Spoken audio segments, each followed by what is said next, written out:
Many traders use trading robots or expert advisors on their home PC, but you robot traders out there may be actually taking on added risk without even knowing it. What happens if you have a power outage or the internet goes out while your robot is running and it loses connection?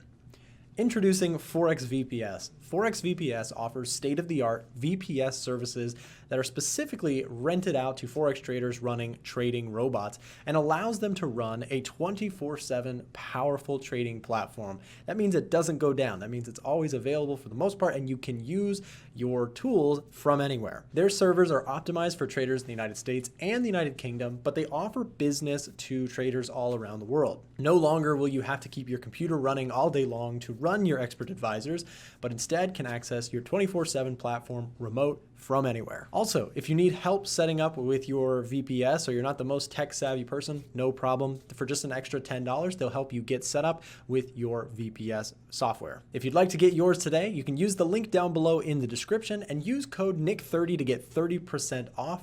And I'm very, very confident that you won't be disappointed. They've got a great little site, so check it out for yourself down below in the description. What's up, guys? Welcome back to another video. Today I'm joined with Will, and we're gonna do a little conversation or a tip for you guys when it comes to trading. Sometimes people they struggle with losing, but there's also this other side of trading that's kind of weird and kind of a good problem to have, honestly. Yeah. Is when you go through a win streak or a good time in your trading, how do you not give back your profits? How do you not mess it all up by making stupid mistakes? So today, what I'm going to do is I'm mostly a forex trader. I do a little stock trading as well. I'm a stock investor, stock trader, and forex trader. I do a little bit of everything. Now, Will here, though, he focuses a little bit more on the equity side of things, stock trading, stock options, that sort of thing. But we're going to talk about how, in general, win streaks, how to handle them. So, Will, why don't we start? Like, what do you focus on in your trading? Yeah, so for me, for 2021, I wanted to get more into like the option side. And I still do forex from time to time, but since I have a generally better understanding of stocks and what to look for, and evaluating like, hey, is this stock play here? Is it a short-term play or is it a long-term? You can kind of like wrap that around into like options as well. But the only X factor is the time mechanism of like the option that you might be having a play on. So with options, for me, this year has been already like crazy volatile already, right off of 2020. So that volatility has been working in my favor when it comes to like options. But based on this, especially in options, well, I guess it's similar to forex too, but there's sometimes where you just have a winner and you might have an expiration date of an option that you're doing that's a month away or whatever. The psychologically factor of that comes into play extremely hard because you have a winner in your hands and your expiration date may be far away. So it's like, okay, do I exit out now? Do I wait until I get around that time because I could be leaving some money on the table? And for me, what I've realized is like holding winners is so much harder than, in my opinion, well, I like to cut losses short, but like I think holding winners is harder than like losing in a lot of ways, because that winner could turn into a loser because you're just holding it, right, waiting it for it to be like a big like time win. Yeah, and I want to add on to that. We actually did a poll, and Will's not alone in this thinking. We did a poll on the community tab of my channel, and we talked about that 70%, roughly, from what I remember, 70% of people agreed that it is harder mentally to hold on to a winning trade than it is to hold on to a losing trade. And I think that that's something that we all kind of struggle with. So when we enter into a period where we're holding on to a winning trade, it is definitely like that temptation, like you said, do I take profit off the table? I don't want to see this green figure turn into a red figure, right? That's a really frustrating component to trading. Yeah, it's like, it is. And overcoming that is not easy for anybody. But with that said, some of the best trades come from holding on to a good thing. I've been holding on to Tesla. I gotta pat myself on the back because I've been holding on to Tesla for a long time, and it's been, at first it was harder. Now I just want to hold on to the company because I love it. It's more of an investment now. But initially it was a trade, and as it went in my favor, part of me was just like, Nick, take the profit. This thing could turn back the other way. And thank goodness I didn't. I let that trade continue to run because it became one of my best trades ever. So it's kind of important to think about, holding on to winners. The other side of that is, what about when you have a streak of winners? Because what happens is, I talked about this today on stream. We do live streams, by the way, on the channel. And on the stream, I talked about the fact that having a win streak at a certain point can make you feel invincible. And I think so true. I think that feeling is possibly one of the most dangerous experiences in trading, because having no confidence in your trading is terrible, but having overconfidence is even worse. It's dangerous. Because, have you ever felt that, Will? Have you ever felt invincible in markets? I felt that on US 30 a couple times. Ooh, that's the worst one. That's the worst one. Just in general, because your strategy's working, it's going the right way. But I instantly tell myself, and maybe y'all should do this too, but you have to realize people are content with 15 to 20% a year on their money. And I'm talking total, for the year, which is what?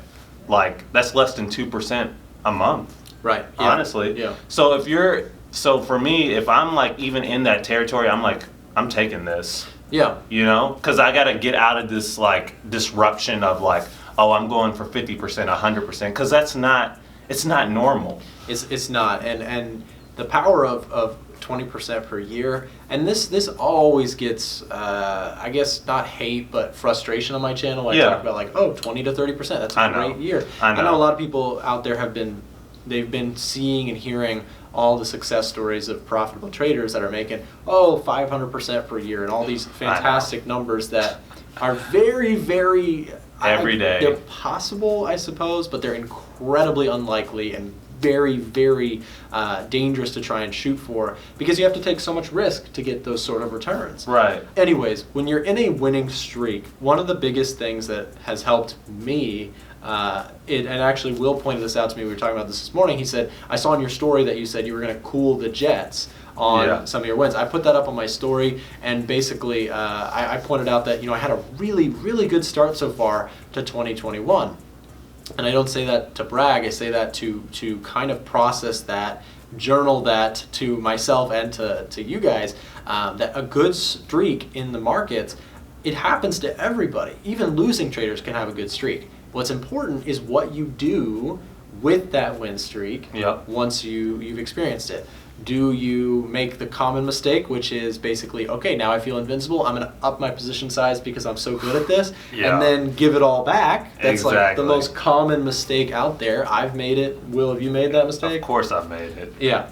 We feel invincible. Things are going super, super well, so we double up and we're saying, okay, now we're going to make this money work, right? Exactly. And it works, but it works the other way. Yeah, exactly. It works its way back to where it came from. Exactly. And I think that is probably one of the biggest mistakes.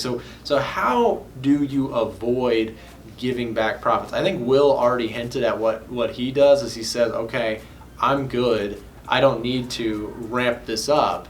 If you're at 2%, 3%, 4% for the month, and you're saying, wow, this is a good month so far, instead of trying to get greedy and push that massively to try and go for 20% in that single month, I think at that point that's where you just say, okay, I'm feeling good, but let me tone it down a bit. Maybe for me that means dropping those position sizes a little bit. That makes sense. And just trading a little slower. Yeah. Until I see a normal, healthy amount of losses come in. Exactly. Does that make sense? Yeah, that makes perfect sense. And I think honestly, what's also strong is that, because I think someone on our meme page, Trader Fails, they were saying I think this was a month ago, but they were saying they were struggling with trading gold or volatile pairs, and I just told them, well, it's either three things. Number one, you're trading too much.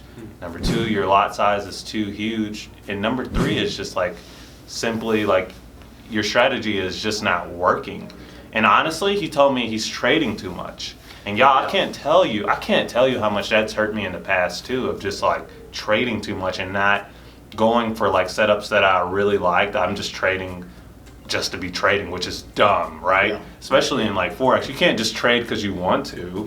Yeah. And it's just well, yeah, I'm going to do this to pass the time because this is your hard-earned money on the line, and it just doesn't make sense, right? Because you could be hurting yourself. You could get lucky, but more than likely, if you're just trading just to be trading, Yeah. You know, that's just like dangerous. So Yeah, oftentimes I tell myself too, like if it's really good, like a really good month, I'm done. I'm not gonna even risk giving the money back unless it's like a really great setup, and even then I'm hesitant. Yeah. Because I'm like, I don't need, you know, it sounds weird to say, but I try to tell myself like I don't need more than this because this is great, you know? Yeah. And I think what you said also there, where you said like, okay, well, maybe an addition to what I said earlier that you kind of pointed out there is like, okay, well, let's say I'm having a good month. I'm up 2%, 3%, 4%, whatever, right? Whatever is good for me. If you're higher risk, yeah, maybe you have 5 to 10% profit months. You know, that's possible. It all depends on what risk tolerance you have. Right. But if you're having a good month so far, whatever that means for you, and you say to yourself, okay, I'm feeling really good. I'm feeling really almost invincible in the markets. You being self-aware, that's step number one. That's really good. Step number two there is what do you do about it? And another thing that Will added there was maybe I reduce the number of setups I take only to the absolute top tier setups that meet every criteria that I'm looking for entering into the markets. Maybe that's a really good step that a lot of people, maybe you don't reduce your position size on that next trade, but maybe you only take the absolute, you know, cream of the crop sort of trade setups that you are looking for. Right. Some people like to grade their setups. You know, they'll call it an A grade setup or a B grade or a C grade. If you're having a good month, maybe instead of taking those B grade and C grades, which you still might take, like let's say you know, I'll take an A, B, or C. I'll take maybe slightly more position on an A or a B rather than a C. Maybe makes sense. When a good month is happening to you, you say, okay, no more B, no more C. I'm just going to sit tight the rest of the month and only enter if I see an A grade setup for me. Yeah. That's good. That might be something to think about too. That's really good, honestly. And have like your strategy too for what happens if it's going bad. Like don't see, that's where you get dangerous too, when you're just trading too much. If you're like, I say usually 3 strikes I'm out, or like I'm risking like 2%, 3% at the most, and then I'm just like, all right, I'm done for today. Because I rather just say, okay, trading didn't go well for today, but guess what? Exactly. There's still more to my day than just trading, and that's something as well that I would urge you all, like have something like outside of trading. Yes. That's what they don't tell you. That's the real sauce right there. That is. Yeah. The reality is, you know, having another source of income to supplement your good times and your bad times is a great thing. You know, you guys see me trading on the channel. Right. You hear from Will and I. We both trade, but we both do other things. Will is a media specialist. He manages social media for us. Yeah. He has his own little business where he does all sorts of editing, and that is a income source for him on top of what he does with his trading and investing. Yeah. For me, I run a media company where we create all sorts of content for traders. We create articles and videos, and we work with brokerages. We offer a community. All of these things are partial income sources on top of my trading that allow me to not feel so stressed when things are going poorly, or even when things are going well.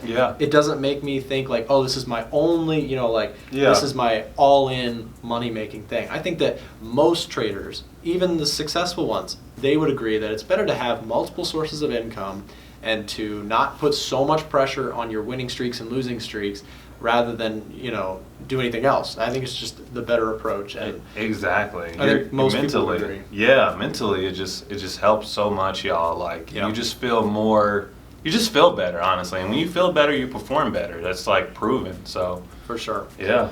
For sure. Guys, that's what we got when it comes to winning streaks. Stay tuned. We'll probably do another video where we talk about losing streaks on the flip side of this. So make sure to subscribe and like down below if you have not already. Some of you guys watch this channel and you're not yet subscribed. Do us a favor, subscribe to the channel, help us out here on YouTube if this was helpful to you, and we will see you back in the next video.